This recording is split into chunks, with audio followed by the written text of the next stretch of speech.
Hello dear, मैं वीना स्वागत करती हूँ आपको अपने इस YouTube channel the success classes में। डियर, आज हम क्लास 10th का चैप्टर पढ़ने वाले हैं, समांतर श्रेणी, जिसे हम अर्थमेटिक प्रोग्रेशन एपी कहा जाता है। ठीक है, यानी कि कहते हैं। सबसे पहले हम इसका परिभाषा देखेंगे।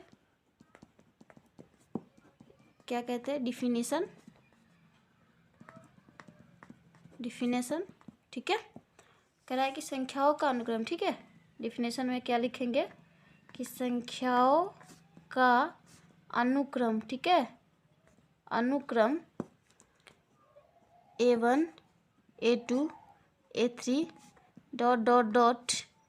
या T1 T2 T3 ... यदि यह इस प्रकार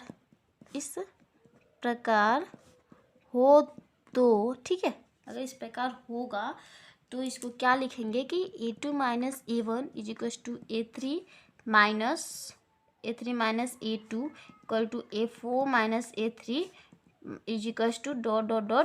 अचर संख्या आना चाहिए। क्या आना चाहिए?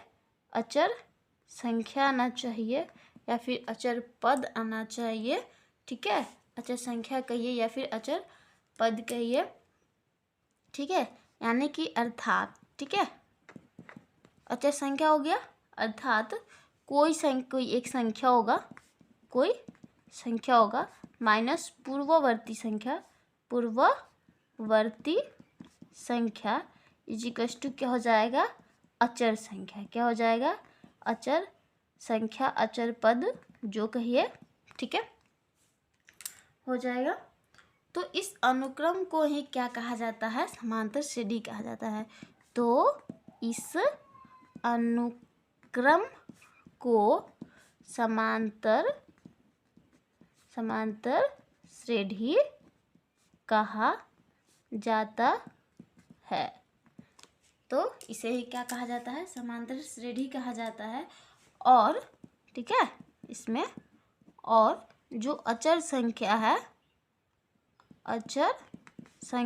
जो अचर पद है, वो क्या कहलाता है? अचर संख्या को क्या कहते हैं? सार्व अंतर कहते हैं। क्या कहते हैं? सार्व अंतर कहते हैं।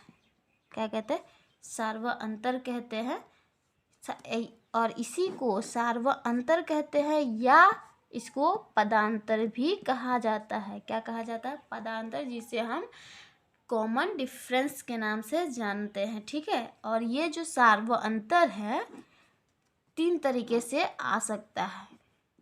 पहला तो धन आएगा, दूसरा ऋण आएगा और तीसरा शून्य भी आ सकता है, जो प्लस माइनस और जीरो भी हो सकता है। सार्वंतर तीनों में आ सकता है आपका। ठीक है, आगे एग्जाम्पल इसका देखेंगे तो एग्जाम्पल में जैसे ले लीजिए 2 4 6 8 ... मान लीजिए। तो यही हमारा, इसको A1 कहिए या फिर T1 कहिए, दोनों इसको A1 से भी सूचित किया जाता है और T1 से भी सूचित किया जाता है। ठीक है, तो हमारा इसी सीक्वेंस को देखना है। कह रहा है कि अनुक्रम, किसी संख्या का अनुक्रम, तो ये अनुक्रम ही जा रहा है ना, सीक्वेंस में जा रहा है। क्या चीज़ में जा रहा है? सीक्वेंस में जा रहा है। ये लाइन नहीं दिखा, हम फिर से इसको रिपीट करते हैं। ठीक है, चलिए, एग्जाम्पल वाला नहीं दिख रहा था ना मैं, तो देखिए एग्जाम्पल में 2 4 6 8 ... तो हमारा जो अनुक्रम सीक्वेंस क्या कह रहा था? A1 A2 A3 या T1 T2 T3। तो यही हमारा A1 A2 A3 A4 ... इसी के सामने। ठीक है, तो हम लिखे थे ना, क्या लिखे थे? A2 माइनस A1 बराबर होना चाहिए A3 माइनस A2 के, बराबर होना चाहिए A4 माइनस A3 के। देखिए पीछे वाले में जो हम ये डिफिनेशन में जो बताए हैं यही, तो यहाँ देखिए ये सब बराबर अगर आ जाएगा तो हमारा समांतर श्रेणी में होगा, अगर नहीं आएगा तो हमारा समांतर श्रेणी नहीं होगा। तो हम देख लेते हैं कि हमारा है या नहीं। तो A1 कितना है? 2 और एक 2 कितना है 4, यानी कि 4 minus 2 is equals to 6 minus 4 is equals to 8 minus 6, यानी कि 2 इक्वल टू 2 इक्वल टू 2। तो हमारा ये जो है कि समांतर श्रेणी में है। ठीक है, एग्जाम्पल के साथ आपको समझ में आ गया। और दे रखा था ना कि सार्वंतर जो है 3 तरीके से आ सकता है, या तो आपका धन आएगा या ऋण आएगा या फिर शून्य आएगा। तो हमारा ये क्या आ गया, धन आ गया। ठीक है, तो यही हमारा सार्वंतर कहलाया। जो अचर पद है यही हमारा क्या कहलाया, सार्वंतर। सार्वंतर क्या होना चाहिए, समान होना चाहिए, यानी कि सार्व का मतलब सभी, अंतर का मतलब समान नहीं, यानी कि अंतर क्या होना चाहिए, समान होना चाहिए। तो यही देखिए 2 2 2 आ गया ना, तो ये हमारा सार्वंतर 2 हो गया। अब ये समांतर श्रेणी हो गया, समांतर श्रेणी आ गया। चैप्टर में आपको दिया जाएगा कि कौन समांतर श्रेणी में है और नहीं है, तो निकालना आप आराम से यहाँ से निकाल सकते हैं। ठीक है, ऐसा ही निकलेगा। तो इसको सार्वंतर कह देंगे, इसको समांतर श्रेणी कह देंगे। ठीक है, अब हम जानेंगे समांतर श्रेणी का व्यापक पद। क्या जानेंगे, समांतर श्रेणी का व्यापक पद, जिसे हम GENERAL general terms of an AP, पीछे से जाते हैं तो जनरल टर्म यानी कि व्यापक पद का समांतर श्रेणी। ठीक है, तो चलिए देख लेते हैं आगे क्या है। तो किसी समांतर श्रेणी का यहाँ लिखेंगे, दिख रहा है, किसी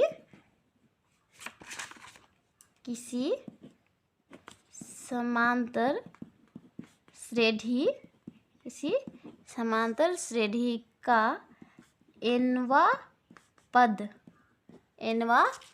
पद अर्थात जिसे हम TN, शॉर्ट में इसको क्या लिखते हैं हम, TN लिखते हैं ना, तो TN को श्रेणी का व्यापक पद कहते हैं।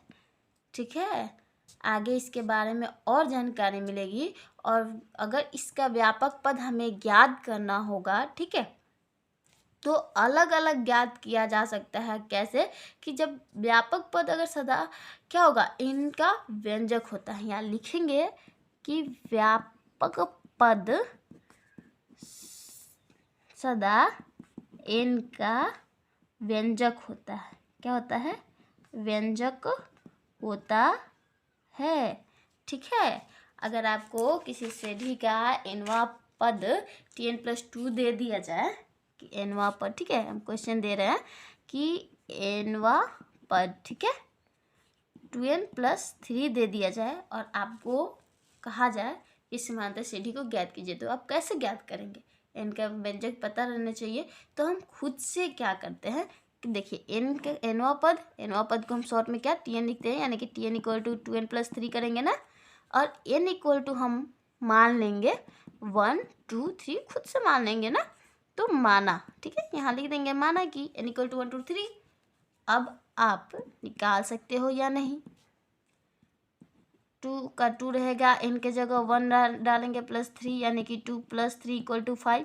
अब देखिए इसी से आपका क्या हो जाएगा, पद निकल जाएगा और समांतर श्रेणी बन जाएगा। कैसे, तो देख लीजिए, पहला निकल गया, दूसरा TN निकालिएगा तो 2 इंटू n का मान 2 डालिएगा, 3 2 दूना 4 3 7 हो जाएगा, 4 + 3 इक्वल टू 7।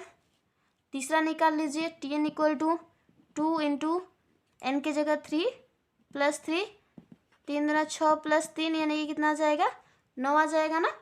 तो जब आप एक श्रेणी बनाएंगे तो 5 7 और 9 डॉट डॉट डॉट, मतलब आगे तक तो चला जाएगा। अब तो आप जान सकते हैं ना कि कैसे हुआ। तो देखिए 7 में से 5 गया तो 2, 9 में से 7 गया तो भी 2, तो हमारा बराबर आ गया ना सार्वंतर, यानी कि समांतर श्रेणी में होगा। तो आपका एक सीक्वेंस निकल गया या नहीं, समांतर श्रेणी बन गया या नहीं, बताइए, हाँ या ना, तो बन गया। ठीक है, चलिए यहाँ तक तो हमारा कंप्लीट हो गया ना। अब देखिए n का मान नहीं दिया था तो हम खुद से मान कर बनाया है। अगर आपको n का मान दिया हो और प्रथम पद भी दिया हो, सार्वंतर भी दिया हो, तब टी एन आप कैसे निकालेंगे। तो चलिए इसके लिए एक फार्मूला आपको बताते हैं और उसको सिद्ध करेंगे भी, ठीक है, कि कैसे हुआ बताते हैं आगे। तो चलिए आगे, ठीक है। तो यहाँ देख लीजिए ना, यहाँ क्या करेंगे, यहाँ पे क्या करना था, तो यहाँ T N equal to A plus N minus one into D, ठीक है, इसको हमको सिद्ध करना है। फार्मूला तो हमको पता हो गया, अब ये हुआ कैसे, ये आता कैसे, इसके बारे में तो जानकारी होना चाहिए ना। तो वही तो, जब प्रथम पद भी दिया हो, ठीक है, क्वेश्चन लिख दूँ, पहले क्वेश्चन लिख देते हैं उसके बाद आपको बताते हैं, ठीक है। क्वेश्चन है हमारा कि प्रथम पद एवं सार्वंतर ज्ञात रहने पर, मतलब प्रथम पद भी दिया है, ठीक है, प्रथम पद और सार्वअंतर ज्ञात रहने पर, ठीक है, ज्ञात रहने पर व्यापक पद ज्ञात करना होगा, तो हम कैसे करेंगे, ठीक है। तो इसको इंग्लिश में to find the general terms when the first terms and the common difference are none, ठीक है। जो इंग्लिश में लिखना चाहे वो लिख सकते हैं।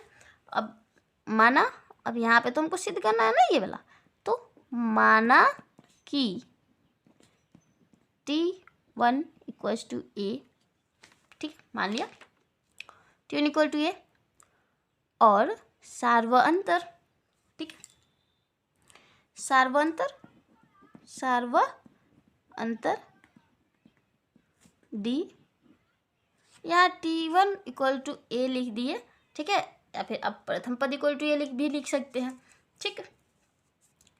फार्मूला हम क्या बताए थे आपको, T1 minus T2, T3 minus T2, D का फॉर्मूला, ठीक है, सार्वअंतर बराबर, लेकिन सब बराबर होना चाहिए, तो T4 माइनस T3 कस टू भी D, dot dot dot dot dot, तो चलते चला जाएगा ना, तो Tn is equal Tn minus one equal to D होगा, ठीक है। अब देखिए, अब सबको अगर जोड़िएगा, आप सबको क्या करेंगे, जोड़ने पर, तो देख लीजिए, प्लस में है माइनस में कट जाएगा, प्लस में है माइनस में है कट जाएगा, तो देखिए डॉट डॉट, जब ये ऐसे ऐसे चला गया तो यहाँ भी जो टर्म होगा वो यहाँ भी है, डॉट डॉट है ना, मतलब बहुत दूर तक जाएगा।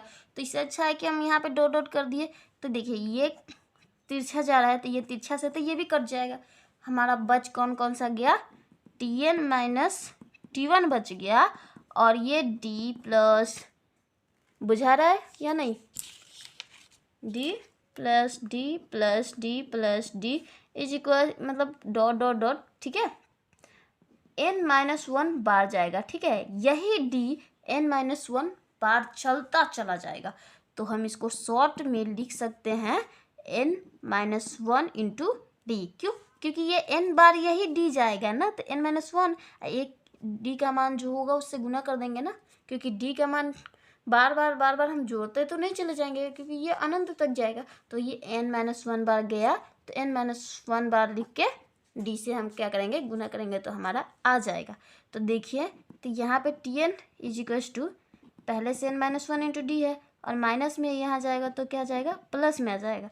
अब हम T1 इक्वल टू क्या माने थे, ए माने थे ना, तो प्लस ए, यानी कि Tn equal to A plus n minus one into d, इसको सीधा कर दिए, तो देखिए प्रूफ हो गया या नहीं, मेरा प्रूफ हो गया। तो चलिए आज के लिए बस इतना ही। अब कल से हमारा क्या होगा, चैप्टर शुरू होगा, बेसिक आपका जितना भी था अर्थमेटिक प्रोग्रेशन का, मैंने सारा चीज़ बता दिया, जो कि समांतर स्टडी का जितना भी आपको फार्मूला था और जो भी था मैंने सब कुछ बता दिया। अब हम कल चैप्टर पे चलेंगे। So thanks for watching this video. मेरा वीडियो अगर आपको अच्छा लगे तो लाइक एंड कमेंट ज़रूर करें और शेयर करना ना भूलें। धन्यवाद।